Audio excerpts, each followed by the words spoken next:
Good evening, everyone. Welcome to ANC 34G's regular scheduled meeting. Today is July 8th. Calling the meeting to order. Time is 7:04. And want to acknowledge we do have one commissioner online, and that's Commissioner Ferguson. So thanks for everybody for coming out. We have a few people that brave the heat. Most of you guys are online, but for those that didn't come out, thank you for coming. And we'll start with call to order and commissioner introductions. I'll go from my left to my right, and then I'll come to commissioners online. Commissioner Gosselin. Yeah. Hi, I'm Peter Gosselin. I'm the commissioner for District 6, which is basically the west side of Connecticut back to Friendship Heights. Welcome tonight. Good evening. My name is Lisa Gore. I'm chair of ANC 34G, and I'm also commissioner for 34G01, which is all of Hawthorne and portions of Barnaby Woods. Thank you for coming.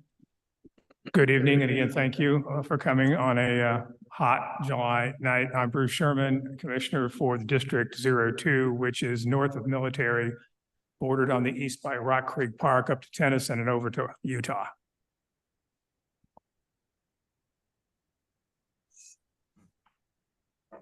Let me use yours. Yep. Thank you, Commissioner Sherman. I'm Jim Nash, Commissioner for SMD 03, which is the southeast of our ANC. Good evening. Thank you for coming. Commissioner Ferguson, can you introduce yourself? Yes. Hi, everyone. My name is Zach Ferguson. I'm Commissioner for SMD 07. I'm also the ANC Treasurer. And Commissioner Lynch. Hi, I'm Peter Lynch, outgoing commissioner for ANC 34G 05. So if anybody here is in SMD 05 and considering a run, please reach out and connect. Thank you. Okay, commissioners.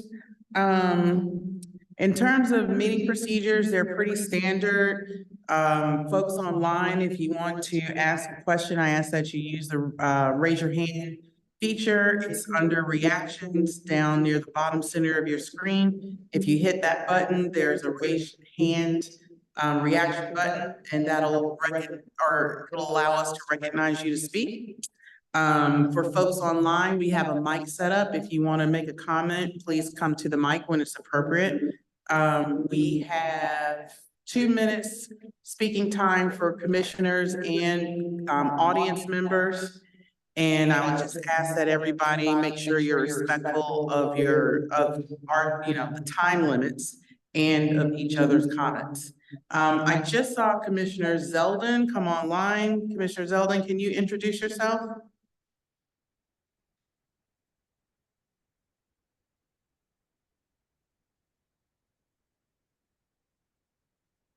Commissioner Zeldin, can you come off of mute and introduce yourself?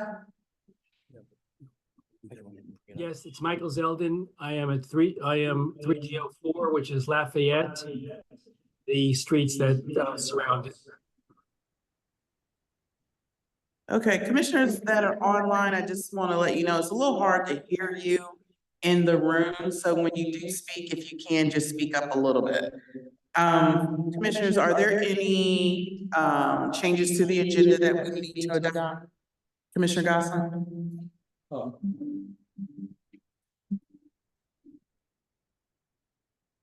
I'd like to add to the consent agenda approval of 2 contracts, which we discussed at last meeting briefly.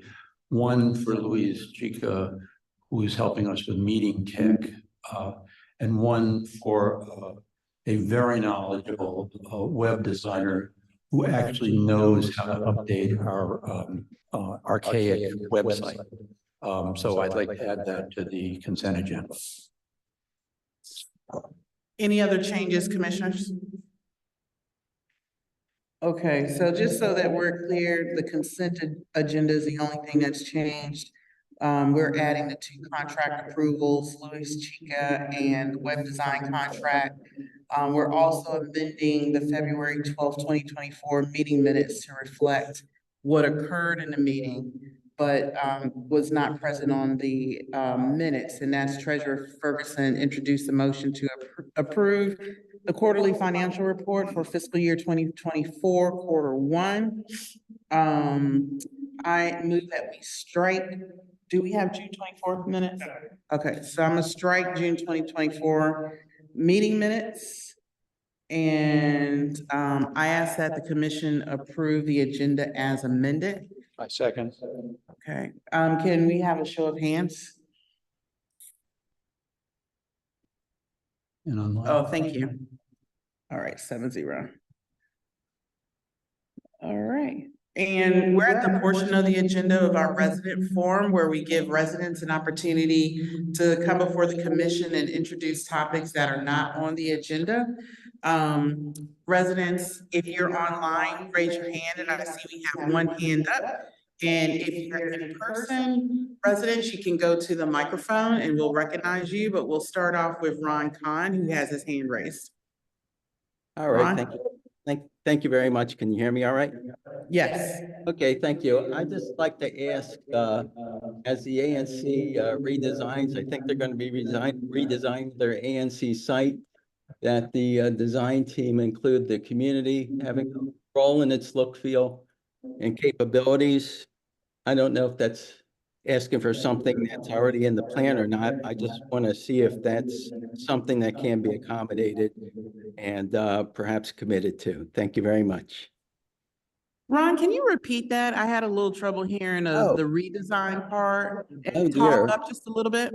Okay, so I'm just asking that if and when the ANC redesigns its website, are you hearing that part? Yes. That it includes the community in terms of part of the design team, in terms of the look and the feel and the functionality. I don't know if that's something new or something that you're already anticipating in terms of a role, but I just want to go on record and ask for that role to be part of the design team if you possibly can. Okay, thank you. I appreciate that. And so you're basically kind of talking about developing a community, almost user testing group, where they would be part of the design, maybe test out the site. I like that. We did that in the federal government every time we implemented new technology or even contract purchases. So I think that's a good idea. Thank you, Ron. All right, I just want to say some of the look, feel in terms of the community interface too, not just the testing, if that's okay to Yeah. yes for that. Yeah. Okay. Any other community members? Here. Okay, so we will move on to our first topic, and that's a discussion and possible vote on 5608 Broad Branch BZA hearing, and that is Commissioner Lynch. Do we have the Claire on to present her? Do you have the folks from Lafayette Montessori? Who are we looking for? Hi, this is Josh Obler. I'm one of the representatives of Broad Branch Children's House, which is the property in question. Okay, you guys- Josh. Josh, Yeah. could you, Yeah, could you raise your hand so that we could? I see him. Yes, I can once I figure out where my reaction button is. I see it. I did something. Luis, can we make Josh Oberlor co-host? Josh Oberlor. O-O-E-R. Yeah, I'm having a little trouble raising my hand for unknown reasons. It's not giving me that choice, which is odd. But I'm here. Do you want me to turn on the video, my video, or okay? Yes, if you can turn your video on, that might help Luis find you better.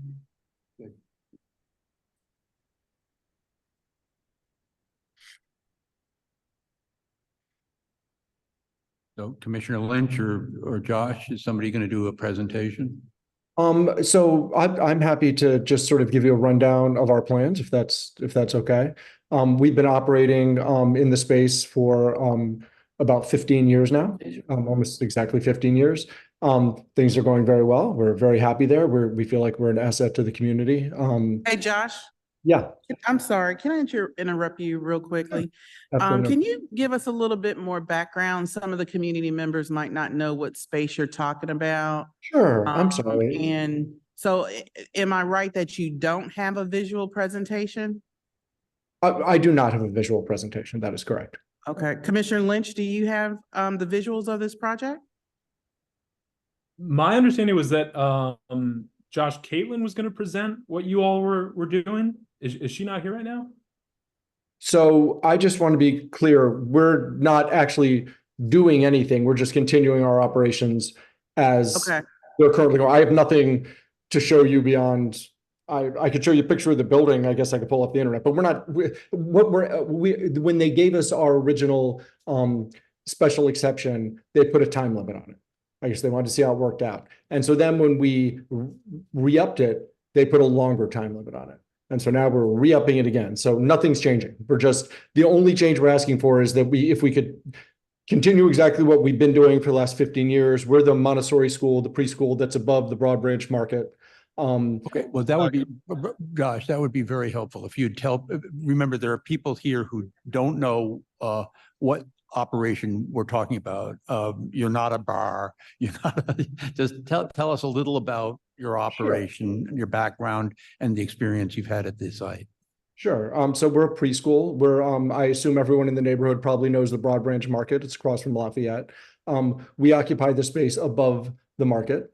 We have a small playground out there. If you've ever been to the market, you've probably seen some kids playing behind a little fence in a small yard. That's us. We have 60 children, ages basically 2 to 6 years old. A lot of their siblings go to Lafayette. A lot of our families are sort of dual.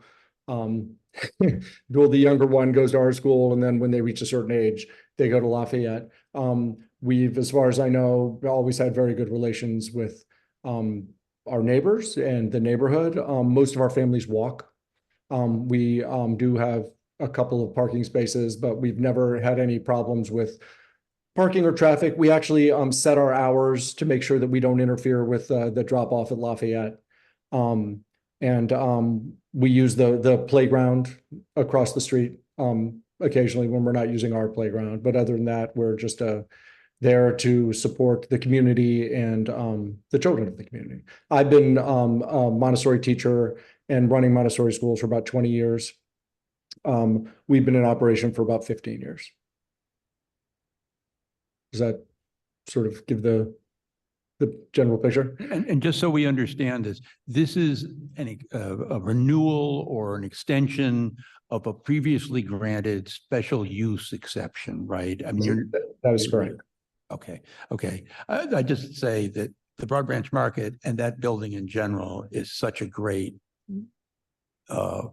addition to the neighborhood. It's a really important, although I don't live up that way. It's amazing to me every time I go by how many kids there are around that building and that store. It's wonderful. I'll add to that. Caitlin contacted neighbors and everybody's in support of this. So to add that.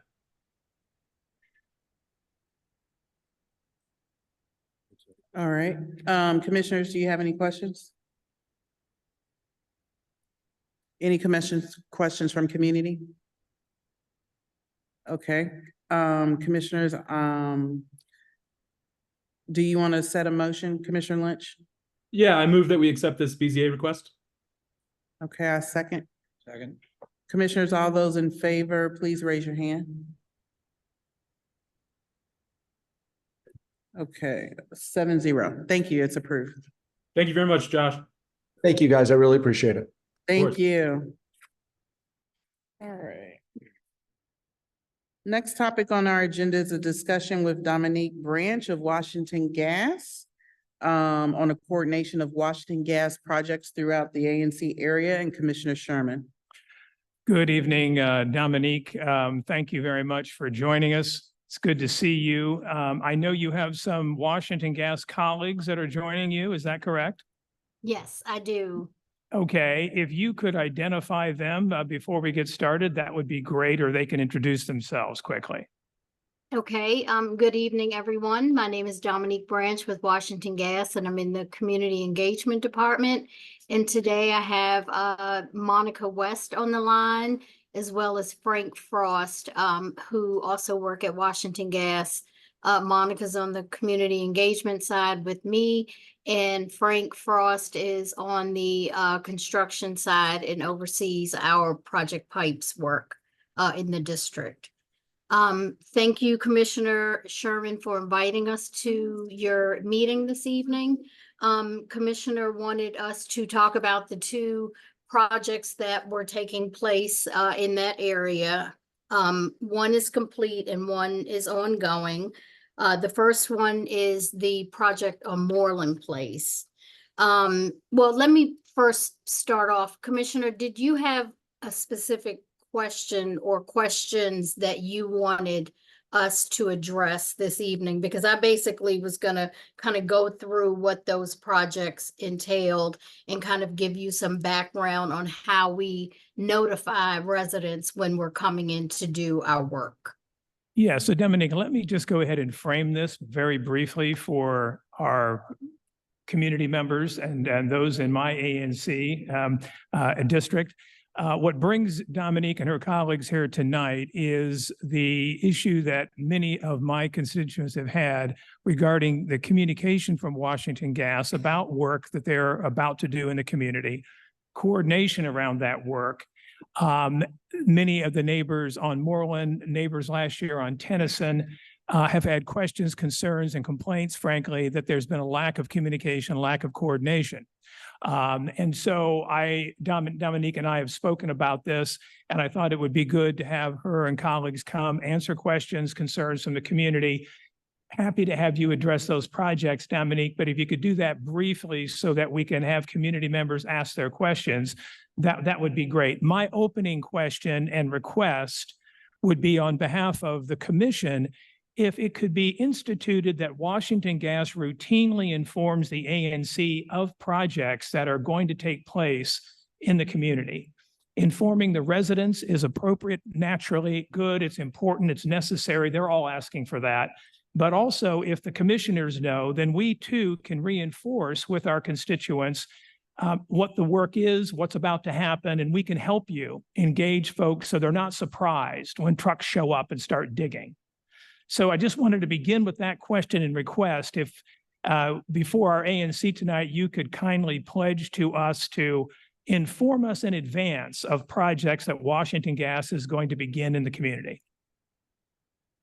Yes, we can do that. And as I've mentioned to you before, Commissioner, we do that. I'm not quite sure what happened here, but that is part of our notification process, that we do reach out to ANCs, the council, nearby businesses on upcoming projects that we do have in the city.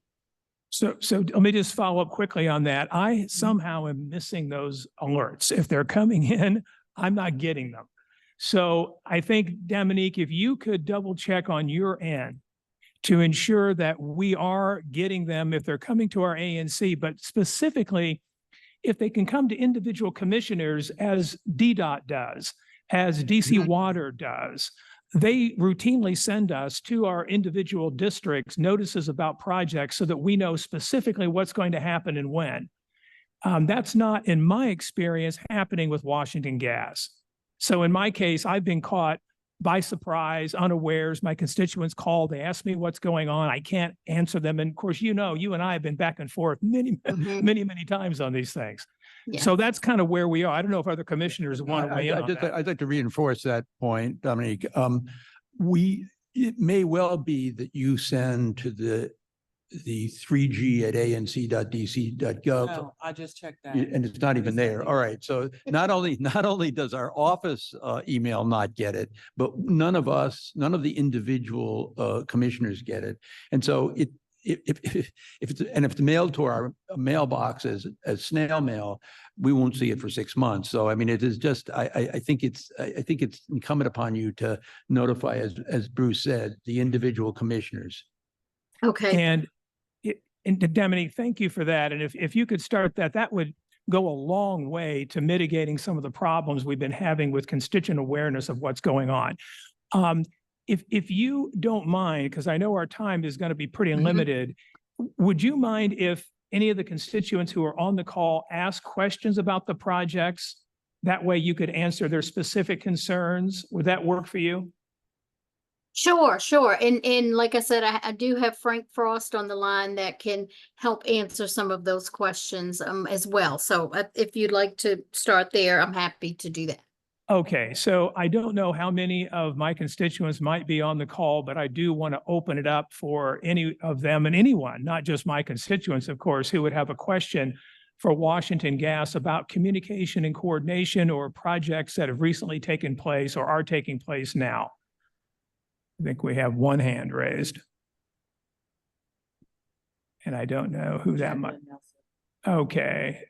Jacqueline, feel free to go ahead. Yes, thank you, Mr. Sherman. I do live on Moreland Place, and I'm not sure if Ms. Branch was going to say, she said one project was at a close and one was about to begin or still in process. If the thought is that Moreland Place project is completed, I would beg to differ, as I met a Washington Gas employee on the cul-de-sac today who was removing some equipment, thankfully, but communication has been, let me put it diplomatically, poor at best.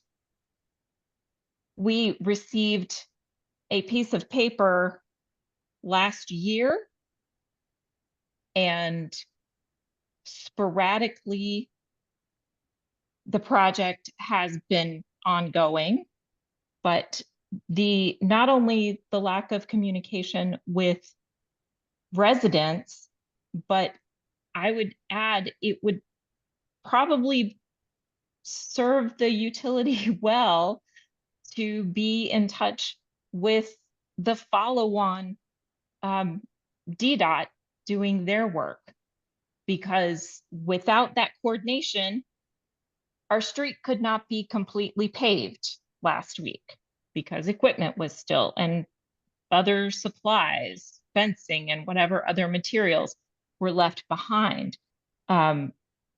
Parking space, no parking signs have shown up and been removed and shown up again. It's just been very haphazard, let me say. And I would like to know if you are aware of this and what, if things have run as smoothly, if you think that they have run smoothly. Thank you. Thank you, Ms. Nelson, for those concerns. Commissioner Sherman has brought those things to my attention. And I have taken that back to our construction team to let them know. Frank, do you want to address Moreland Place? Because as far, I mean, according to what I have, Moreland Place, the work was complete in May. We were done in May. This particular project consisted of service replacements on that street. That there were a few streets within that area that had service replacements. So when those service replacements take place, the actual work can't take place until our contractor schedules it with the homeowner. So if the homeowner has not gotten back to the contractor, we can't come out and do the work until that work is actually scheduled. So if we have a time frame of this particular time, but it's past that particular time when they actually are able to schedule the work, then it looks like it's going longer than it really should because we're not done. So you're saying DDOT came out to pave the road, but they couldn't because our equipment was still there? Yes, ma'am. Okay. And the road is not completed yet. There is still some equipment behind me as I look out my front window, And DDOT, as I understood from some communications at the end of last week, DDOT is supposed to come back tomorrow morning to complete the other half of the street, but that is contingent on equipment and supplies being removed. Okay, Frank, do you want to address Yeah, that? so I apologize for the confusion, but I think part of the confusion is there's two parts to this work. There's the underground gas work, and then there's the paving restoration work. And the crews, the contractors that do the gas work, the pipe work, that's what they're experts at, and that's what they focus on. We have another contractor that comes in and does paving restoration and sidewalk restoration, who are approved by DDOT, and they have to meet with the DDOT inspectors prior to doing that restoration. So there's always a delay there, 30 to 45 days. I'm not sure what the issue is with the equipment.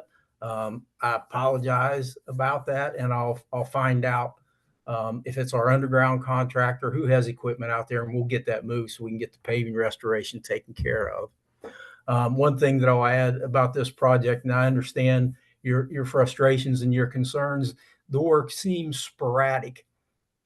There's different types of work we do, and when we're doing main replacement, and that's replacing the main line going down the street, we have to really work with the customers to get all the services replaced before we can abandon that old main. This particular project doesn't involve main work. It's scattered service replacement work, and it's designed based on the existing material and the age of that material, which kind of dictates which services will be replaced and which ones won't. We try to coordinate on these scattered service replacement projects with our customers to find a time when they're going to be there and it's convenient for them. When it comes to gas work and the service replacement work, oftentimes we need to get into the house to move meters outside. Or if the meter is already outside, we still need to get in the house to relight your appliances. So customers need to have somebody at home generally. And because of that, we understand, people having to take a day off work or an afternoon off work and all those things. So on the scattered service projects, we work a little bit closer with the customers. We're more accommodating to their schedules. And what that ends up looking like to you, the resident, is, well, they were here, they put up no parking signs, they were here, they did one service, they left, they came back 2 weeks later, put up no parking signs, did another service. And unfortunately, that's how it goes on these scattered service projects. It would be nice if, we could go in and customer number one, we could do them on Monday and Tuesday, and customer number two was ready on Wednesday and Thursday, and we could just work our way right down the line. But unfortunately, it doesn't work that way on scattered service projects. And again, what we're trying to do is accommodate our customers' schedules and do the work, in a way that minimizes the inconvenience to them. Thank you for that. Jacqueline, does that answer some of your concern and answer some of your questions? It fills in a couple of gaps, but yeah, okay. I thank you. Right. Well, I think we're here together registering our concerns for greater clarity, greater communication, coordination. I know Commissioner Zeldin has a question he'd like to ask. So on the coordination, you guys are talking now about proactive work. I'd also like to ask about reactive work. Dominique, I called into Washington Gas a week or 3 ago to tell them that once again, though you've worked on it twice now, there is the smell of gas on the corner of Western and Tennyson. I asked them to, check it out and to please let me know what the situation was. Now they may have checked it out because I'm not on that corner all the times. But they're going to have a story on CNN, something about Trump's VP pick, maybe. Can people go on mute? This is we are learning new details. Sorry, so. Yeah, can folks make sure you stay muted until you're recognized to speak? Go on, Michael. So I was just gonna say, Dominique, that they may have come out, I don't know, I still smell gas intermittently on that corner. As I said, they've worked on it twice, and when I spoke to them last time they're working, they said their biggest problem was they didn't have a good map of the pipes in that area. But the point I guess I'm asking about is, when I called and I asked if they would please notify me as the commissioner, they said they would, but they haven't. So maybe they didn't show up and they have nothing to tell me about, or maybe they showed up and forgot to tell me. But as long as we're talking about communication issues, I just wanted to point that out in respect to a reactive one as opposed to the proactive ones that you're talking about. Okay, I can That- check on that for you if you'd like to Sure. see, you know, I'm Okay. happy to do that. So, So it's literally on the corner of Western and Tennyson. okay, and you said about 2 weeks ago? That's it when I came think out? I don't know if they ever came out. About 2 Well, we weeks ago, I have, called we them. have to come out if you call, so, Okay, well, yeah, I Okay. think in that time frame. But as I said, this is, if they have to do work again, which I think they will, because there's still gas smell intermittently, it'll be the third attempt to get to find where the gas is coming from. okay, I'll look into this. Thank you very much. You're Great. welcome. Thank you. Thank you, Michael. Nancy Wilson, you have your hand up. I just wanted to say something about what Michael just brought to your attention. At the corner of Western and Tennyson, I called Washington Gas while standing there waiting at least 3 months ago about the smell of gas there. And the guy came. And then I continued on my walk. I haven't been, I don't know that I've been back there recently. But it was very strong that night. Okay, Great. I'll definitely look into this. I've got a couple other quick points, but other commissioners, do you have questions or comments for Dominique and her team by any chance? No? Dominique, on the notification, one thing that neighbors on Moreland and other on Tennyson have also told me is that the neighbors whose homes are identified for gas line replacement or whatever type of work is happening, they're notified. Other neighbors are not notified, but because there's disruption on the street, only those neighbors who've been notified are aware of it. So I don't know, again, on the communication side, as you notify neighbors, if you could just notify the entire block at the time that you're notifying so that the adjacent neighbors are aware this is going to happen. I'm, as a commissioner, also, if you notify me, I will notify them. But I just want to have a little redundancy so folks, again, don't wake up one morning and all of a sudden see equipment in the street and they're digging things up and they're being asked to move their cars. Yes. Does that make Okay. sense? Yes, Right. it does. Right. The other thing, and this is on construction, there is a considerable lag in my experience between the end of Washington gas work and the follow-on repaving, patching the places in the road that have been dug up because of, is there any possible way of narrowing that gap? Last year on Tennyson, it took several months before the road was repaved where Washington Gas had been early in the fall. And I got repeated calls from neighbors and I was in touch with you, Dominique, about that. So Is that possible? I do know that it, once and Frank, correct me if I'm wrong, once the cold months set in, so if we did the project, you know, we finished the project in September, October, restoration follows, you know, up to 45 days after the project is complete, weather permitting. And then once the cold months set in and the ground gets cold, then we can't schedule final restoration until the spring, until the ground warms up. We can continue to come and and if we have to come back and redo the temporary patches, but we can't schedule final restoration until the weather warms back up. Okay, well, just know that that is a source of irritation, right? When the roads are not paved for a protracted period of time. It's just something I've heard frequently from neighbors when there's been washing gas work. But I think it's for everybody. It's not just it's anybody who does work in the ground. Well, sure, right. It's just Yeah. in my experience, it's been washing. For it's- us yeah, at this right. time, yes. Yeah, I understand. Those are the concerns that I had, and I wanted my neighbors to be able to come and speak. If there are any other members of the community who would like to ask a question or make a comment to our washing gas colleagues, raise your hands and we'll acknowledge you.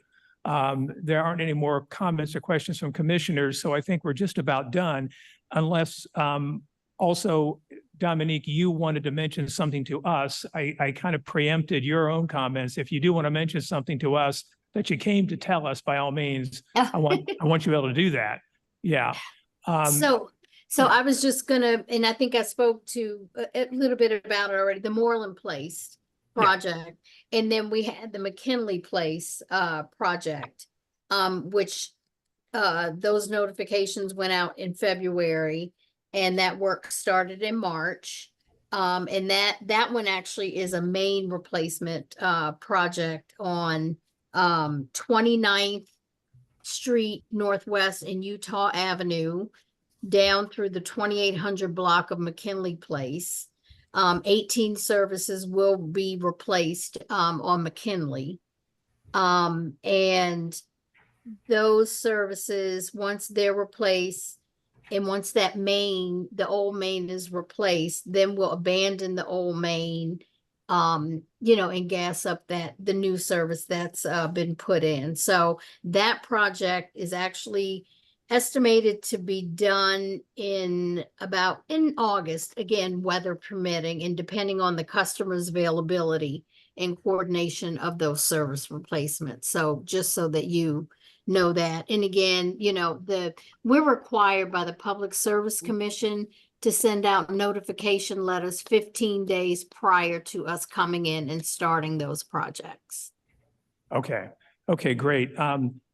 Commissioner Gore, you may have a question, and there's a member of the community too who raised his hand. Just one question for you, Dominique. Yes. Is the paving contractor for Washington Gas the same contractor for DC Water? We use Fort Myer. I'm not sure who they use. Frank, we just use Fort Myer, right? Correct. We use Fort Myers. DC Water, I believe they use Capital Paving, Fort Myers, and I'm not sure. I really can't speak for who DC Water uses. Okay, thank you. Yeah, I think DDOT uses Fort Myers too. Great. Chris Salvatore. Hi, Dominique. Thank you. I appreciate everybody allowing the time here. So I'm on Moreland Place, and two key things I was hoping to bring up. I mean, I think it was Bruce well stated it, but I mean, when we see the signs up on the trees or wherever they're located on the telephone poles, they're for a very broad range of time, upwards of like 3+ weeks. But I know that there's stages, right? In the beginning part of the street, you do work, and then on the end part of the street, you do work, but not usually at the exact same time. And so I think if it's at all possible when work like that's done, to be a bit more specific for the areas, because a lot of us who park on the road, we end up having to drive somewhere else, but no work is done for a week during that time. So I know it's extra work, but it would be very helpful just for the aspect that, these neighbors have to go to drive and park somewhere else on a different road.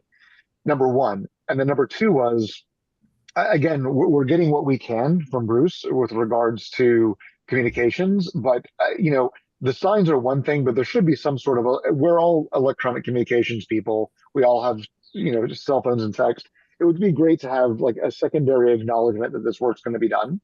And again, back to those specific time frames. And so I just wanted to mention that as a, concerned neighbor.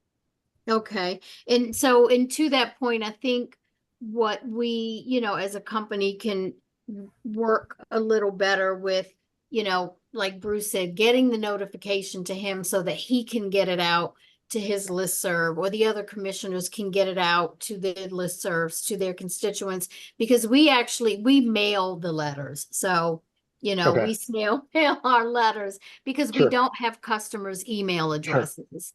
Mhm. So if we make sure that we get the commissioners the letters electronically in the notifications, again, even when commissioner, you know, when they get it, it may not affect everybody, but at least everybody is aware that the work is coming down the pipe. Great. That's fair. Mhm. Chris, Hey, did and if you, I could just add real quick, as far as the no parking signs, I appreciate that. That is a challenge, but we'll speak with our contractors. Mhm. We have to post them at least 72 hours in advance. And we don't know who's going to be available when or exactly how much room we're going to need. But you know, when we're working scattered service projects like this, I think, you know, there is some room for improvement there, and I'll take that back to our contractors and our washing gas construction supervisors that provide oversight and see what opportunities are there to try to reduce the amount of time we have those signs up. Yeah, and we just want to be, vocal about it. I mean, I'm sure, appreciate the same situation where, if we don't need to be gone for a week, then we don't have to be gone for a week. It just is kind of disruptive, but understand the resource area, but just want to make sure that it's a vocal thing. The very last thing, Bruce, I don't want to take too much time. I apologize. But, as a lot of people do, we were doing renovations, and I don't know how long this project was planned for, but some of the renovations that we did were actually affected by this work. And I'm not sure if that would have been better to know, when we're trying to get the permits and stuff, because I imagine it wasn't like a short-term thing. And so I think we've already gone through that, but others may also go through situations where they have permitting done. If there's a way that the permitting office can know that this work will be done, don't do certain things, would probably be beneficial, if that makes sense. Yeah. Yeah, Frank, they're aware that we're doing work, but I don't know how they. It is, and I think they communicate. I think the challenge is, DDOT's cautious about issuing multiple permits. They don't want multiple entities occupying the same space at the same time. But I Sure. think, when we run into these issues, if we have a permit to do work in the area and you need a permit because you want to do work and they're rejecting your permit, normally DDOT will tell you, Washington Gas or DC Water or Pepco already has a permit for that area. Just reach out to the utility. We'll be happy to support you in, sending a letter or talking with DDOT about, look, at this particular address, we're done with the work, or we aren't going to start the work for 2 or 3 weeks, or, whatever we can do. We'll be happy to support that if you just let us know. Okay. great, Chris, do those responses answer your questions more or less?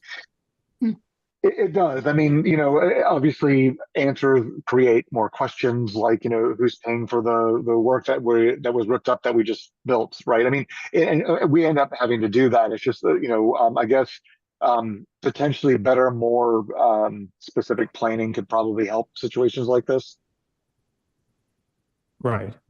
As specific as we can get. I mean, I understand it's a very big entity, but we're all kind of going through the same kind of situation. So it's just without the feedback, changes may not be made, and so that's why we wanted to at least mention it.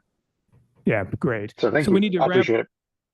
Thank you. No, we appreciate your comments. We need to wrap up this segment. There's one other hand raised, Ron Kahn. If you could come on, Ron, and address your concern in about a minute or so, that'd be great. Yeah, it'll take 10 seconds.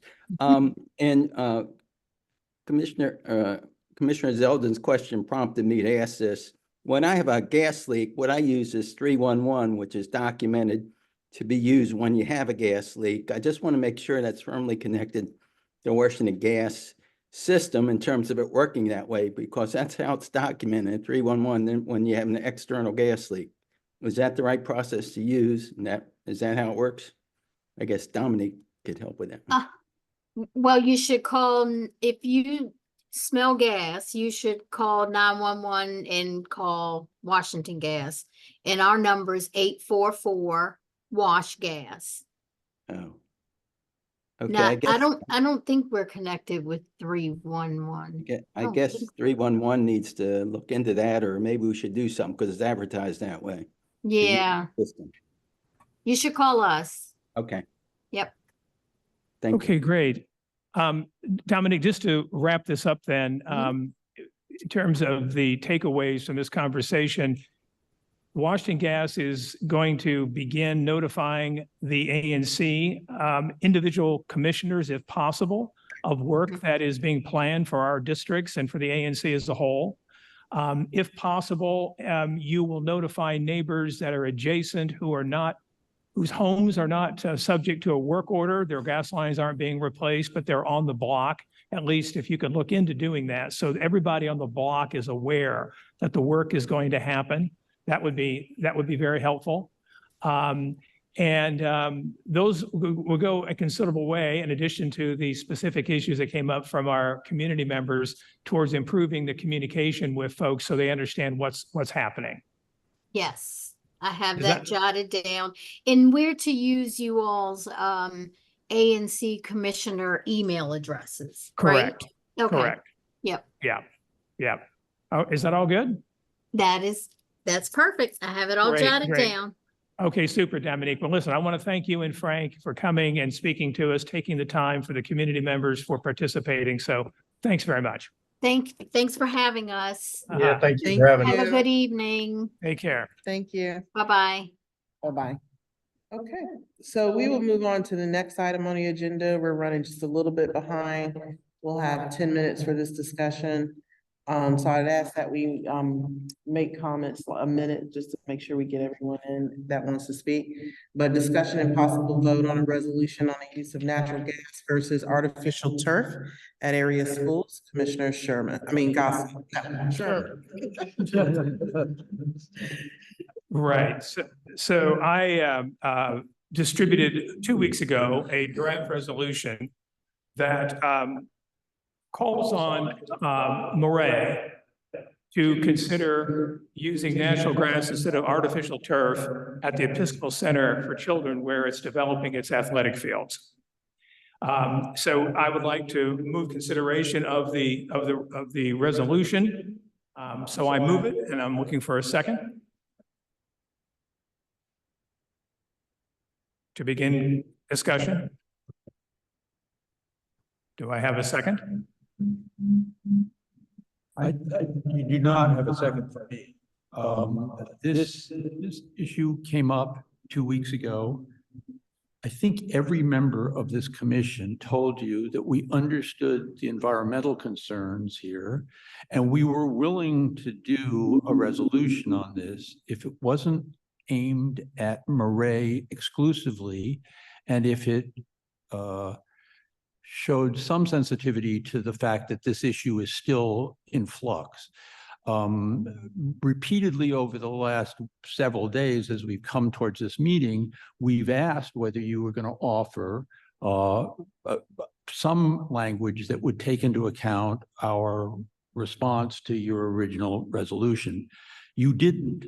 I've drafted a skeletal version of an alternative resolution, but I did it this afternoon when I finally realized that no, we were not going to get any response to our comments about your original draft. And so I am willing to either have this tabled until next meeting while I work on this skeleton and consult with my fellow commissioners about it. I'm willing to talk about amending your resolution, but Bruce, this is an example of where we gave you responses and you stuck to the original resolution, at least as far as I saw until I got here at 5:30 to set up for the meeting. So. Right. So I was asking for a second to discuss the resolution. You were not seconding it. You were commenting on it. I don't know if there's a second so we can have the discussion of it. A second. Okay. Okay. So in light of your comments just now, Commissioner Gossett, let me respond. As everyone I think in the community knows, I have undertaken an effort to look fairly exhaustively at the issue of natural grass versus artificial turf playing fields. Just to remind everyone, I held 3 community town hall meetings with experts, 18 experts in total from across the country, looking at every possible facet of artificial turf versus natural grass. The resolution that I have developed is based on that body of work.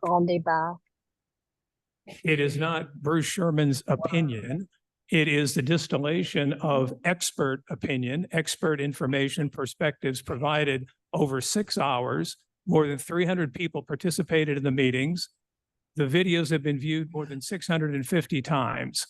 The community, at the same time, regarding Lafayette, as well as the Episcopal Center for Children, has been very active in commenting. I want to make a very important point, and that is that I held the town hall meetings in conjunction with the deliberations we were engaged in regarding Lafayette, as much as anything related to Murray at the Episcopal Center for Children. And I would note, as I have done in my resolution, that this commission has passed 3 resolutions in support of natural grass at Lafayette, engaged our council member, Janice Lewis George, who introduced emergency and temporary legislation, which the council has passed, supporting natural grass at Lafayette. That being the case, among the other factors that I cite in the resolution, yes, indeed, the emerging concerns over the last 6 months to 9 months to 12 months in particular concerning PFAS, microplastic pollutants, and so forth associated with artificial turf have behooved us to take another look at this issue. I also note in my resolution and the background that the ANC, to its credit, several years ago, when it was considering Murray's special exception application to the Board of Zoning Adjustment, took full stock of the environmental issues. The resolution the ANC passed back then, the memorandum of understanding that the ANC passed, that has been now codified as a settlement agreement, speak to the environmental issues that make the Murray case specific in particular, in addition to anything else that we might, as a commission, do. So that's a bit of the background. We have very limited time here to describe and discuss a very complex issue. Let me go to Commissioner Nash. I can be heard this way. Yeah, I want to credit Commissioner Sherman for calling our attention to the dangers, the health risks of the artificial turf. And I'm disappointed he did not take yes for an answer when I offered to support his resolution, provided that we go after or encourage all schools in our area to get rid of them. I am not going to support something that seems to target Murray only, because I don't care about Murray. I care about the issue, the health risks. And I'm disappointed that Commissioner Sherman seems to want to narrow the focus of this to one school only, rather than the 2 who have it right now. And these health risks are happening right now, as well as Lafayette. And I said so over a week ago, and Commissioner Sherman did not respond to what I wrote and the other commissioners. And I think that's too bad. And if he changes his mind, I'll be happy to support this. So do we have a conversation, or is this? No, I'm recognized. I'm recognized. We have a first round. We're going to do our standard procedure. But what I'm going to say here is, I think that what I want the community to know is that pretty much every commissioner here does support not having artificial turf and recognize the dangers of artificial turfs. That is not the issue. So I'm just saying that so that it is extremely clear, because what I don't want the community to walk away with is that ANC 34G as a commission does not support that. That's not the issue. We are clearly aware of all of the town halls, and Commissioner Sherman did a great job We're not disputing the facts of the dangers of PFAS. None of that is on the table with us. What the commission has asked Commissioner Sherman with this resolution is to include every school, to include Merch, to include Lafayette, to include St. John's that just installed a artificial turf field, what, about a year ago? About a year ago, last fall. We never talked about that. So the only thing that's at dispute and what the majority of the commission has said is that we want to send this message to every school in our ANC, not just Murray. And we offered, some commissioners offered to redraft the resolution to include that language in there, as well as Commissioner Nash had a point with, he wanted, I believe Commissioner Zeldin as well, where he wanted the more of a balance of natural grass turf and the dangers of some of the chemical components that goes into both. But the commission is pretty much 100% behind this resolution. The only discussion is including every school. So with that, I do think this is kind of a shame because we should have been able to present the community a resolution tonight. It should have been a very simple conversation and we should have been able to get this passed through. And, the best resolutions do come from the entire ANC. We do want the majority. We want a 7-0 vote on this. We do not want to pass a resolution where something like this is going to fail. That's going to look horrible for us as an ANC. So with that, I'm going to move a motion to table this until the ANC can work on this resolution jointly. And I ask for someone to second that. We haven't finished with the discussion, though. We haven't finished. Point of order. Point of order. The motion to, thank you. The motion to table, you check your parliamentary procedures. The motion to table is a proceeding motion. And we can have a discussion on it, but we will take a vote. We can talk about this. This is. Peter, stop interrupting. I don't want to mute you. Please stop interrupting. Canceling the discussion that we could. The motion to table is a proceeding motion, so that's the motion that is on the floor. We can have a discussion, but the discussion will be on the motion to table. I had my hand raised. Other people had their. So the motion will be on a discussion to table. Commissioners, do you have any discussion on the motion to table? Muting me. We have not. I would like to. If you interrupt and you proceed inappropriately in a meeting, I'm going to mute you. This is not. I was respectfully making a motion and you interrupted me, Peter, as you constantly do. The motion is on the motion to table. If you have something to discuss, go out of line. Go on and discuss. No, you're out of line. You're out of line. For wanting to discuss the resolution that was just brought forward? Peter, if there is a motion to table, that motion precedes the motion that's on the floor. And I'm sorry, that's just the way it is. What you're doing is you've done it all through this ANC. It's not appropriate. We could talk about this. We could have been done talking about it had this not gone on. You're right, we could have, but we didn't get the opportunity. We didn't get the opportunity. This is part of the reason why people are dropping off this ANC. This is ridiculous. Okay, Commissioner Nash. Yeah, look, there are other issues.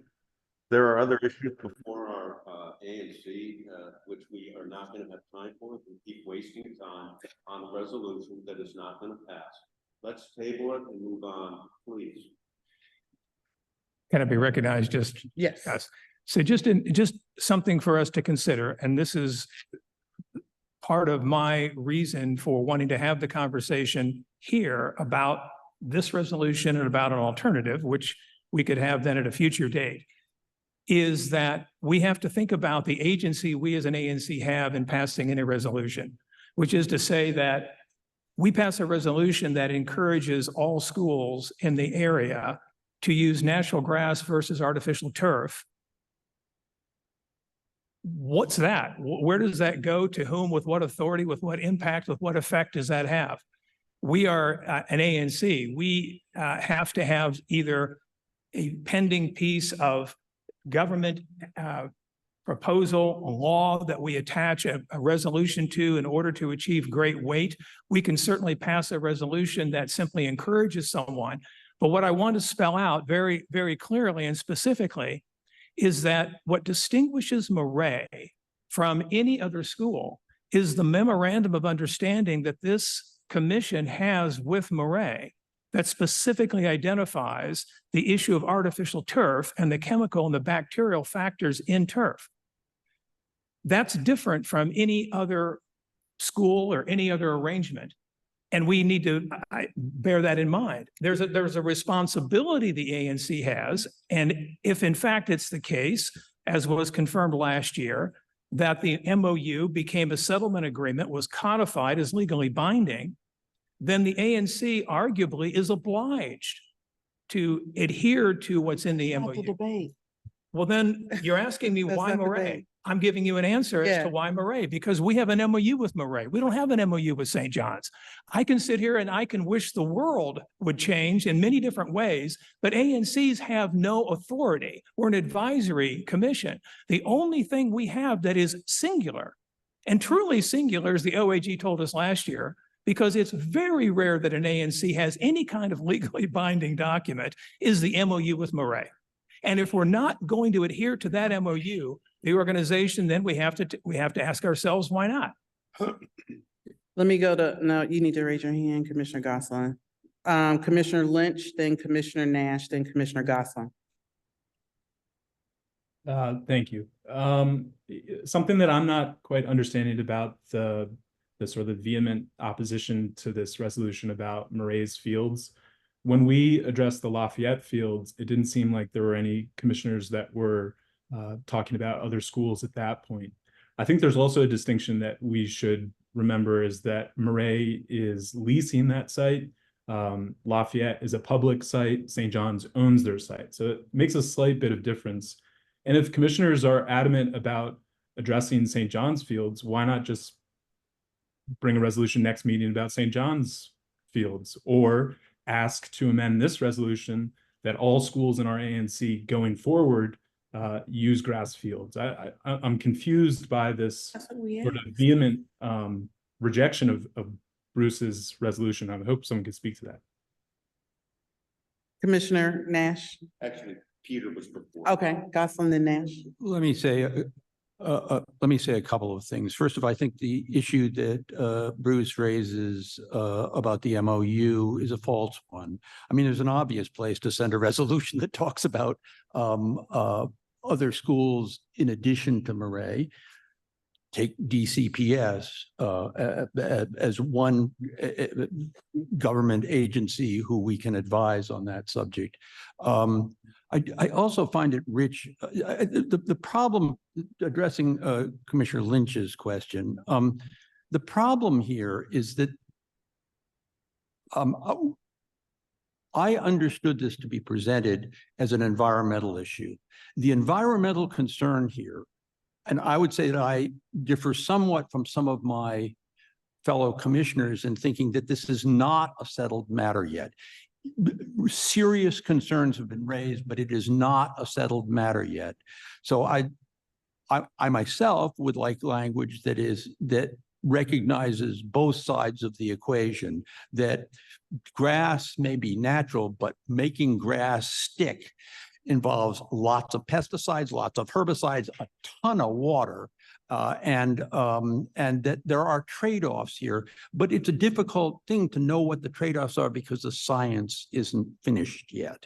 In any case, I understood it to be raised as an environmental concern, and to be raised to this commission, brought to the commission, not in SMD only meetings, but to this commission 2 weeks ago. And the reaction, Peter, was certainly from me, and I think from other commissioners, well, look, if it's an environmental concern, then we should speak to it across the community. That's what we've tried to do. That's what we've asked Bruce to do, and that's what he has not done. And I would just say my big concern here is that, in fact, this is being used as an issue to go at Murray yet again. This commission has approved the Murray project. And absent Murray's failure to follow the rules that were set for it, it seems to me that digging them along the way is not an honorable thing to do. Commissioner Nash. Yeah, and I'm going to speak briefly because once again, I object to our wasting our time talking about a resolution that is not going to pass. There are people here who have other issues, and I urge Commissioner Sherman to work this out before we have meetings. This is what other commissioners do when we have a resolution that we actually want to get passed, because we work together as a team, not as individuals in our little SMDs. Can we please move on? There was a motion to table. Can we please get to that? I'm gonna let two community members speak. Corinthia Simmons had her hand up online, and then we'll take two comments. I'm gonna ask each community member to limit your comments to 1 minute so that we can take our vote. Hi, my only suggestion for the resolution or whatever you guys develop is to include not only our area school, but all Washington, D.C. schools, DPR, and city-owned property. If we think this is an issue for us, I think it's important for us to make sure we make it a bigger issue for everyone in our city, because we don't want to be looked at that this side of the park or this neighborhood, they're better than the other part of the city. And I just wanted to add, I want to know also, how is this resolution different than when we did the education resolution and we included adding more money in the budget for all DCPS schools? And then the last thing, doesn't ECC own their site? So I'm just confused as how St. John's is excluded for owning their site and ECC owns theirs. Thanks. Okay, go on, sure. How about that? Yeah. No? I don't think it's working. Is it working? Yeah. Thank you. I think that what residents would prefer is that this resolution is passed and that there is at least one more resolution that calls for a moratorium on any more installation of synthetic turf throughout Washington, D.C. That's what I personally wrote to Phil Mendelson a couple of weeks ago. It is what a consortium of organizations, resident organizations, are putting together right now, are standing up for, and it's what we all want. It can start here, pass that resolution, because it's a good place to start. It is imminent. It is, happening before we even know what's upon us. We can't just kick this down the road, and everyone here is going to be held responsible for it. So pass this resolution. I encourage you, start here, start now.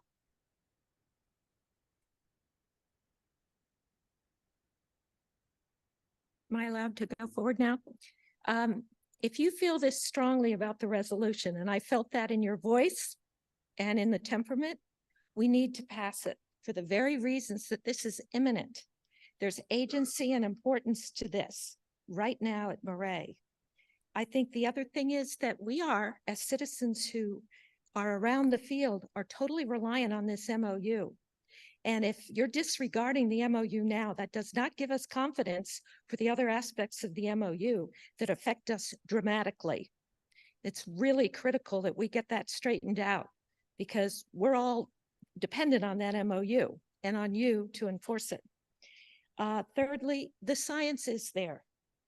Bruce put out so much information. It is an avalanche of information coming out all the time. It is clear we have a lot of statistics. I don't think that should be diminished. But I think the fourth part that's really important is that this is an extraordinary movement by citizens in your constituency who have worked hard to educate themselves and educate others. And I think people should be proud of that. And I think they should be supportive of that. And to diminish that and to put that resolution in a different place is not where we are. We're here for the moment, for the agency, and it has been citizens that have moved the PFAS and microplastic issues to the forefront. And I'm really grateful to Commissioner Sherman to have had those town halls, because it makes that information information and not hearsay. So thank you. Thanks, Chair Gore, for letting me offer some comments. I just want to offer in support of Corinthia Simmons' comment.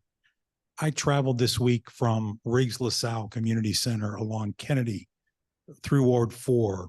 And I'll just say that that community center has artificial turf, as does Jackson Reed High School, as does Murch, as do many other schools.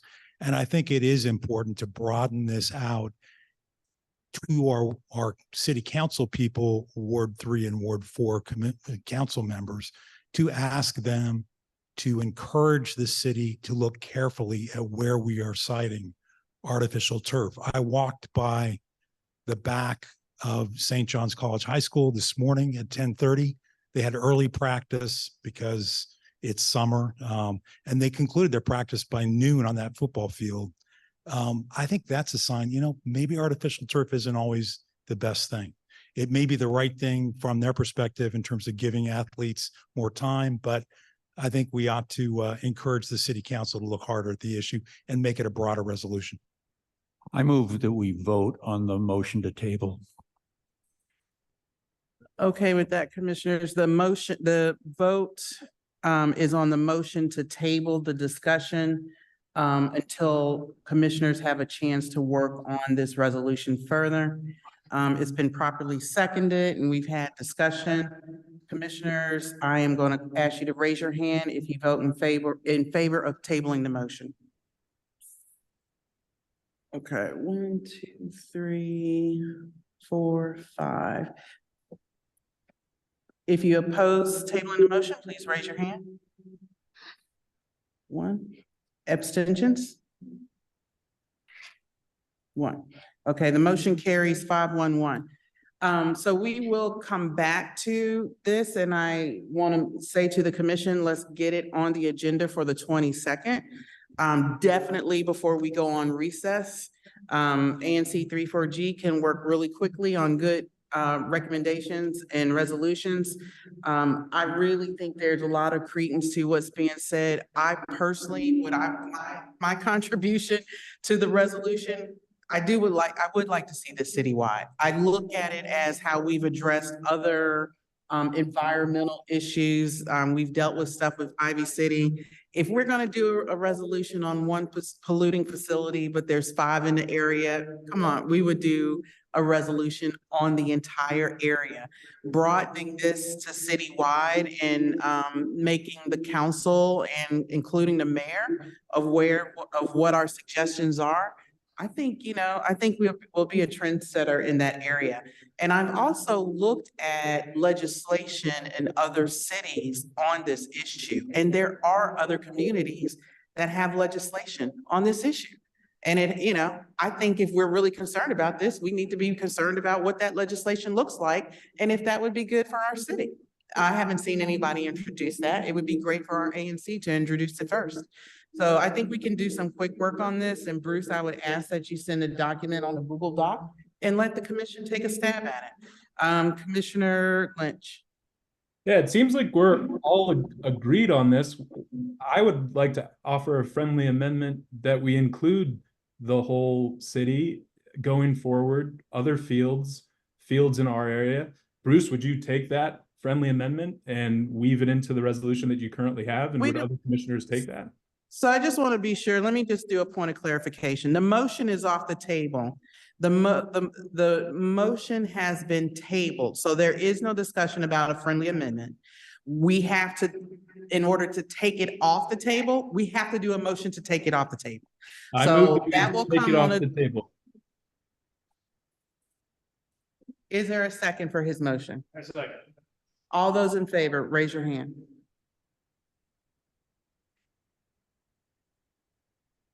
All those opposed? 2. All those abstentions? Motion fails. We'll move on. Okay.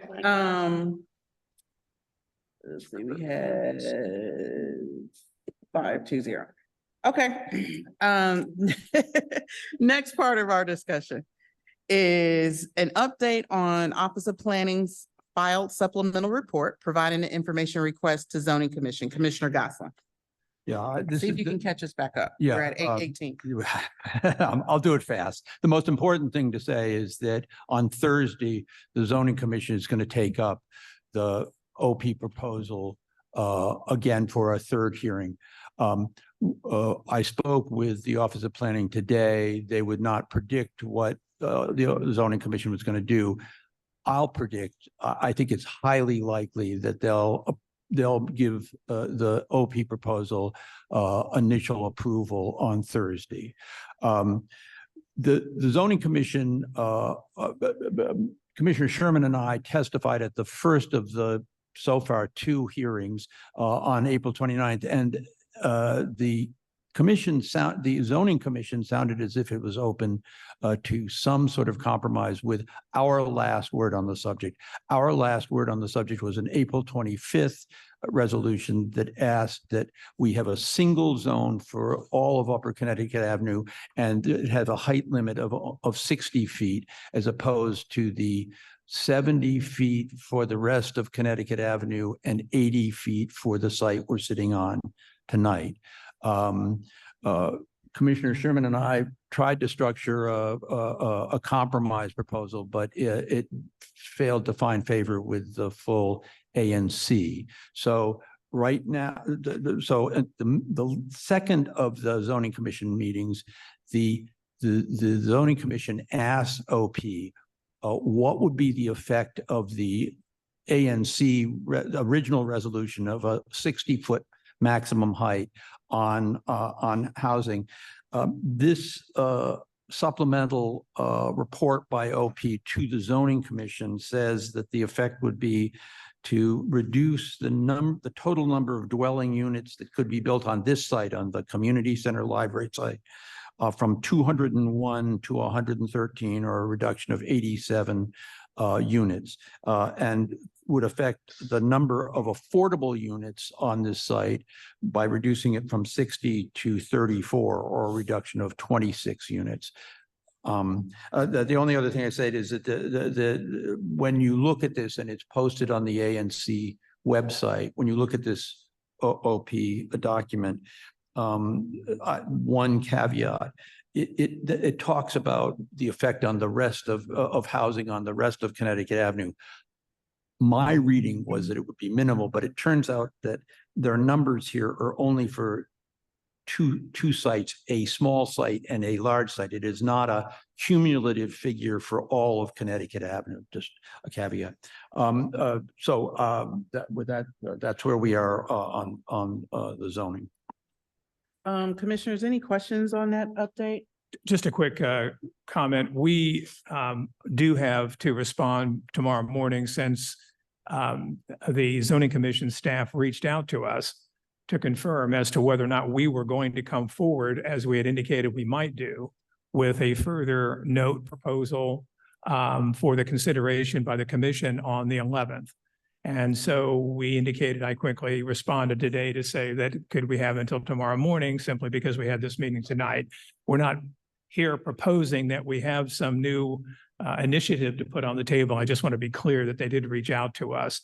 The one thing that I would highlight with this that I found somewhat surprising is that with respect to the non-civic site, the rest of the commercial corridor, the reduction in affordable units is smaller than I would have thought, by reducing the building height to 60 feet. And therefore, there would not be as great an impact outside of the civic site. And on the civic side, as Commissioner Gosselin just noted, the OP proposal would allow for, or would translate to 60 affordable units. Our proposal, reducing the height to 60 feet, would translate to 34 affordable units. But again, the point is that this is part of the avenue overall. And if you think about the development of 4 blocks over the next dozen years, there's going to be a lot of housing on Connecticut Avenue, in addition to the civic side. Well, that's, yeah, and Commissioner Ness said not enough, and I certainly respect his view on that. But I'm just noting that I was surprised by this. So I don't know how the zoning commission will then look at our proposal as a consequence. Let's go in order. Let's recognize Commissioner Lynch. Thank you. I was wondering if anybody had any idea. My understanding throughout this whole process is that OP and the zoning commission really don't understand or are in charge of how many units would be there, what sort of structure would be there. But then with these height adjustments, there were very specific numbers in terms of affordable housing and market rate housing. And I'm wondering if anybody has any other further insight into how they got to those very specific numbers. Explain that. That's a fair question, Commissioner. And just one I pursued with them.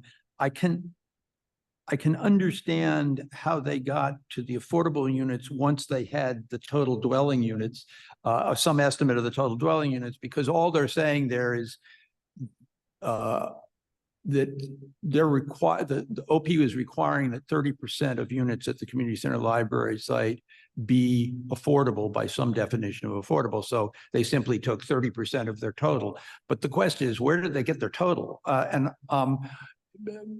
The answer was sort of, it's our best guess. And in any case, the zoning does not dictate the number of units. It's just their best guess about what would be built.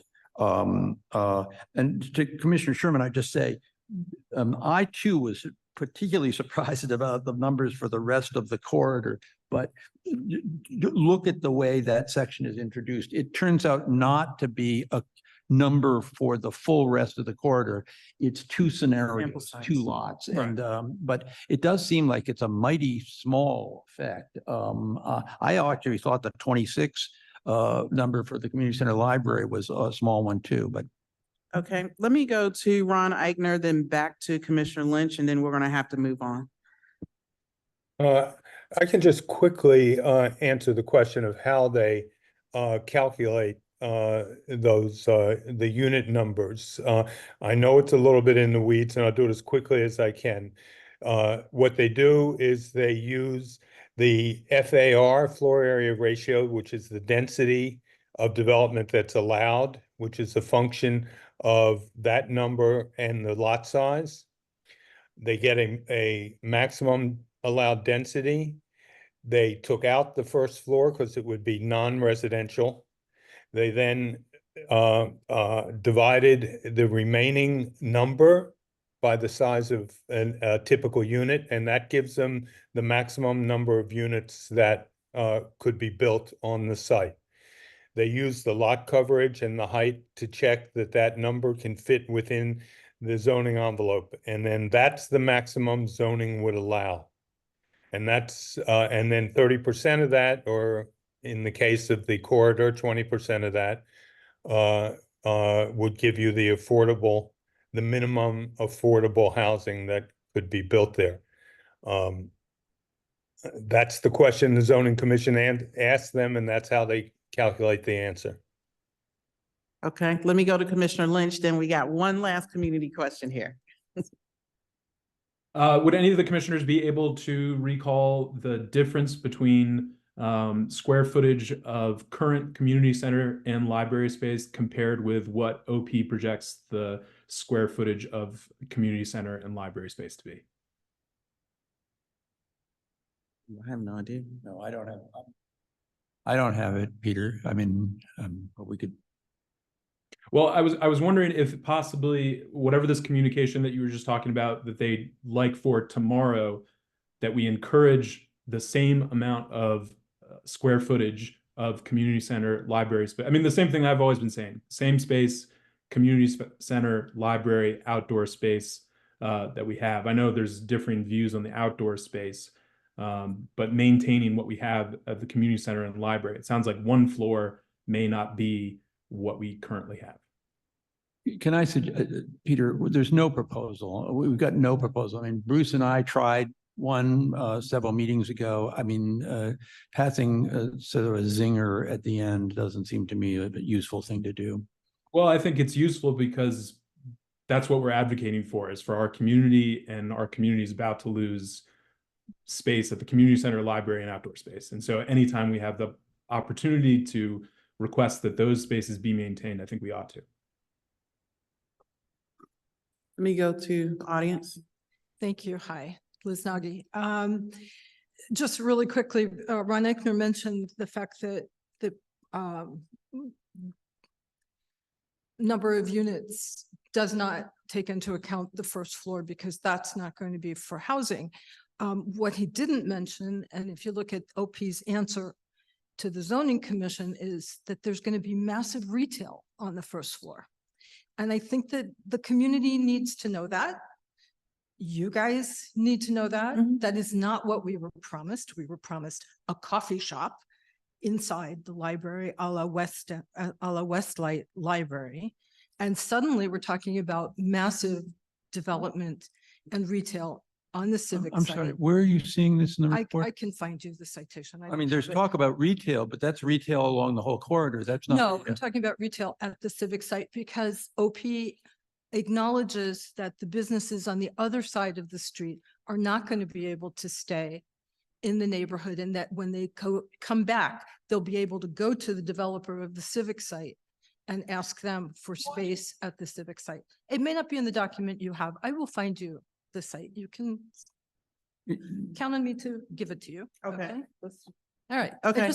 I want to raise that because I want people Yeah. to be aware of it. Yeah, Isn't what we were promised. yeah, I think the wording is a little different. Okay, we're gonna have to move on. I know, Ron, you have your hand raised, but we have got to move on so that we can timely get out of here and have community center staff leave on time. So we're gonna go on to update on Ward 4 Ramada Better Bus Network from Commissioners Gore and Nash. Commissioner Nash, you can definitely, provide this update to the community. Yeah. A real quick one. Sure. All right. We have been on the Transportation Committee. The bus working group has been working really hard to try to maintain and even increase bus service here. We've gone to all sorts of meetings. We're passing out flyers on the buses. And I can turn it over to Michaela to give a few details. But Michaela, maybe if you can keep it to a minute.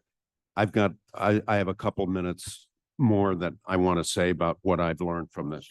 Sure. Thank you very But much. Michaela chairs our bus working Yeah, group. my name is Michaela Platzer, and I chair the Bus Transit Working Group.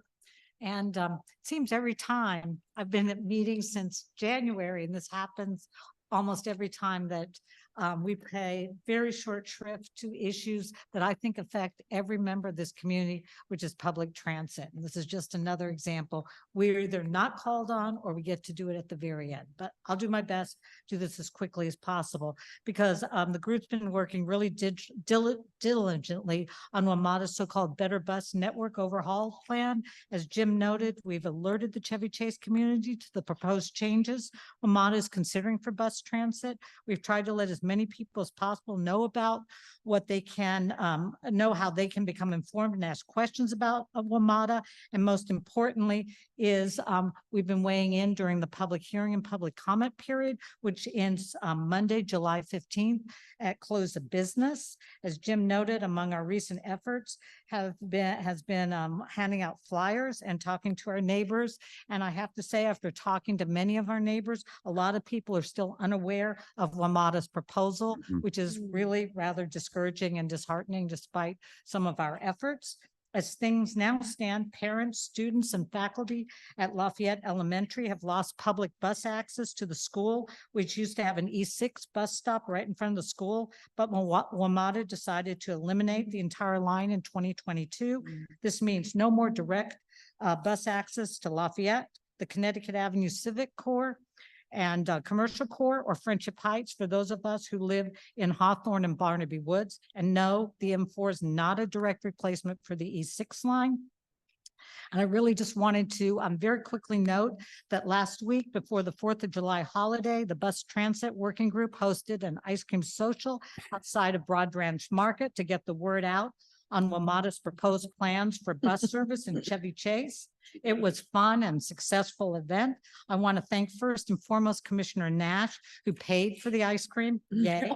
Tracy Standard, the owner of Broad Ranch Market, for giving us a great deal on the ice cream. Awesome. We got to support a local business and we got ice Yes. cream at a discount price. Again, yay. Commissioner Gore for attending the ice cream social so she could hear directly from the community on their experiences with bus transit. Lisa stayed throughout the whole entire program. Hope you enjoyed the ice cream. I did. And all the members of the working group who were there, not just for the ice cream, I think, but to explain the changes and answer questions for those who are interested. It was really a team effort. We had people like Megan and Bernadette Gibbons who stood out there in the heat and passed out those flyers. Equally important, and many other people who should also thank, but everybody on the committee really galvanized and contributed. It was amazing. Ron Kahn, for example, he took pictures. So if you're interested in pictures from the event, talk to Ron. We are also able to lure with our ice cream staff on Council Member Denise Lewis George's office and Council Member Furman's office. They also attended, and thus we were able to discuss their efforts on the Better Bus proposal with them. Bottom line, the social was really fun. I have some flyers for anybody who's interested in more information and wants to weigh in. And I encourage everybody, including all the members of the council, to get on the WMATA website and express your point of view. Finally, I want to note we also participated, in addition to all the most of the public hearings, a town hall meeting hosted by the council member Denise Lewis George. Jim was there, Lisa was there, Bernadette was there, Megan was there, we were all there. And tomorrow evening, I want to give a shout out to Council Member Furman. He's hosting a Ward 3 Better Bus Forum from 7 to 9 p.m. on Zoom, and where you can share your questions, concern, and what the changes will mean for you. You have to register in advance, I think, but you can also send them questions beforehand. And my one final thing I want to say, sorry, Jim, just one more thing, and that is one thing that I'm really concerned about is that we keep inviting WMATA to come and talk to us about our specific concerns. I've asked Allison Davis, who's the head of their planning, she's a senior VP, directly in a Zoom meeting, whether she would come and talk to us about our very specific concerns and ideas. Some of us have really developed over many weeks to address these issues. And the direct answer I get is, no, we will not meet with you. And again, that is just unfair. And as an ANC, I think the ANC should push back on things like that because we're citizens of this district, of the District of Columbia, and this bus desert that affects all of us, whether you want to acknowledge it or not, is just growing. And I guarantee you, 2 to 3 years time, that M4 is also going to go. It doesn't meet any of their current standards and metrics. Thank you. Thank you, Michaela. And she did go over, but maybe it's because I think there was a commissioner or two who wondered whether we needed a transportation committee. And I think Michaela just gave an answer as to why. I mean, I've been really impressed with the amount of work and the energy that's come out of this group of people working to preserve our bus service. And it just wouldn't have happened. But all the efforts that we're doing, all the testimony, it would not have happened without their hard work. And, you know, I'm really impressed. A couple things I wanted to mention that commissioners might be interested in. I was at the town hall meeting that Lewis George held, and I asked 2 questions. One question was, why have they not responded to any of our resolutions calling for the restoration of the E6? I thought their government agency had to at least give a reason when they ignore our resolutions. I also asked why were no public hearings held on the cancellation of the E6, as I thought was required. And the answer I got from the top person from WMATA was that we followed our procedures properly, end quote, in canceling the E6. I also asked a question. You say when you cancel buses that it's about ridership, which we always lose. And then secondly, it's equity. And third, it's other factors. I asked them specifically, please define equity and please spell out the other factors. And at the town hall meeting, the WMATA representative just flat out refused to do that. until the point where I said, let the record show that my questions are not being answered. All right. I have learned a lot more about WMATA and this whole process, but I'm going to limit myself to 2 minutes too, so I'm afraid I have to stop.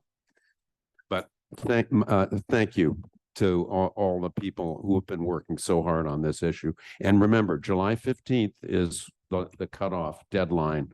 So everyone, please take the survey that WMATA has on the website. Thank you. All right. Thank you. And I agree. It was a great event. A lot of work being done by that committee. We'll move on to committee and task force reports. These will be really quick. I don't know if race committee is on the line and has anything different, but I'll just say that race committee has organized a presentation tomorrow starting at 6 p.m. With Dr. Amber Hewitt, who is the director of the Office of Racial Equity. That would be an excellent presentation for folks that are interested in how racial equity, social equity, how that lens applies to policy, how we look at that on the race committee and how we try to do our work. So I think that'll be a great presentation. We've invited folks throughout Ward 3 and 4 and throughout the city to attend. So look for that invitation. I think it was posted on a Chevy Chase listserv as well as the ANC email that went out last night. And in terms of Transportation Committee, I'm assuming Commissioner Nash, you just gave your report. Yeah, but we have another working group, and that's the safety working group. They have been doing a survey. The deadline for that survey is July 15th also. And I would like to encourage all commissioners and all members of the community to take that survey. Now, if you need a link to it, I will try to put it into the chat. I have the link, but I'll have to talk to, I'll have to get a little help because it only goes right now to commissioners. But please take that survey. The survey is identifying safety concerns in our ANC, sidewalks, streets, what have you. And once we get that survey done, we can put it on our website. We can all look at it, digest it, and get to work on that. Okay, I gotta move on. We got it. If you can get the link before we end, I'll post it in the chat. In terms of the Murray Project Task Force, their update, this is from the co-chairs. They held their most regular meeting on Zoom on June 12th. Next meeting, July 10th at 7 p.m. Notice was sent, including the Zoom link on Chevy Chase listserv earlier today. So that was today, July 8th. At the last task force meeting, they discussed the stop work order issued by Department of Buildings on May 31st and then lifted on June 12th. Basically a lively discussion, including discussion of Murray's vibration monitoring plan. Murray shared the vibration monitoring plan with the community and the task force. At the suggestion of Commissioner Sherman and a community task force member, Marette Gutman, the task force invited Department of Buildings to attend a future meeting to discuss vibration monitoring concerns raised by multiple folks in the community. To date, the task force has not heard back from DOB. They also reviewed Murray's proposed landscape design for the field. Community members emphasized the need for native plants and the prevalence of deer. Finally, the task force discussed a planned community bulk trash removal event scheduled for Saturday. Okay, thank you. Yeah, because this says June 15th, but that has to be wrong. Okay, it already happened. And the agenda for their next meeting is on Zoom on Wednesday night, includes an update on project milestones and transportation concerns from Murray. So with that, we'll move to commission business. Secretary report, anything from you? Treasurer's report, Commissioner Ferguson, can you give your report real quick? Yeah, just the ANC's finances have not changed much. We don't have a lot of one-time expenses, but if anyone's interested, I'm happy to share our latest finances. But we don't really, other than our website contract and our recent hire, those are our two main expenditures recently. Okay. Do we have anything to approve or to do on the quarterly financial report? Do we have all of our reimbursements in, including the Verizon hotspot reimbursement? No, you don't have the Verizon hotspot stuff in. Okay, we need to approve that so you can get reimbursed. Do you want to do that We'll now? No, or- do it next meeting. I didn't put it Okay. together. All right. Okay. And so for next meeting, possible items for next meeting, St. John's BZA case? That's No, you? they're going to BZA. That's not, we've already taken Got it. Okay. We are trying to get DC Water here. DCPS Chancellor is still on the agenda, Deputy Mayor for Education, as well as yesterday we got confirmed, Ward 4 State Board of Education Rep Fraser O'Leary. I've also invited the Ward 3 State Board of Education Rep, and then you have. Yeah, well, we also want to put the turf v grass Right. issue. And then tentatively, I am trying to arrange to have MPD and Friendship Place come talk to us about a series of incidents recently involving unhoused people, a series of unfortunate incidents, and see if we can improve both our response to those and the district's response to those. Thank you. Okay, and. Right, Oh, yeah. okay. Got it. And Commissioner Lynch. Yeah, Chair Gore, I thought that the Deputy Mayor of Education and the Chancellor said that they would not come to our meetings. Did you hear something different? I am going to continue to work on that. I think we probably need to address them a little differently. But I have not given up on that yet. Is there an anticipation that they will be at, you said the August meeting? Or No, so the end of July procedure meeting? is what the typically chairs do in this portion of the agenda is to keep outstanding items on it and roll it to the next one so that we don't forget what issues we're trying to address on the agenda. It's a placeholder. Got it. Okay, thank you. Yep, Commissioner Nash. I sent you the link to the transportation survey. So if you could share that with members of the community, then they'll have it. And I hope you all will take that survey. Thank you. I didn't get it. I didn't get anything from you. I got it direct from Cal. Oh, but you have it. I don't know if this is the same thing. We have 14 minutes to close down and put away all this equipment. Can we end this Let- meeting? So if the community members last night I sent out an email to the ANC that are on our email list that has the WMATA link that they can go on, the deadline and all that information on the bus transportation plan. It might have gone to Luis, because depending on who you sent it to. Yeah, okay. It's the Google Doc? Yeah. Okay, let me send it. Transportation Committee survey, though. It's not the federal bus. We can send it. Got it. All right, I'm gonna send this out to everyone. And I'll call the meeting adjourned, 8:47. If you guys want to stay on and copy that link. I don't know if Would that's the people right one. please hang their chairs up on the rack behind? That would help us a lot. Thank you.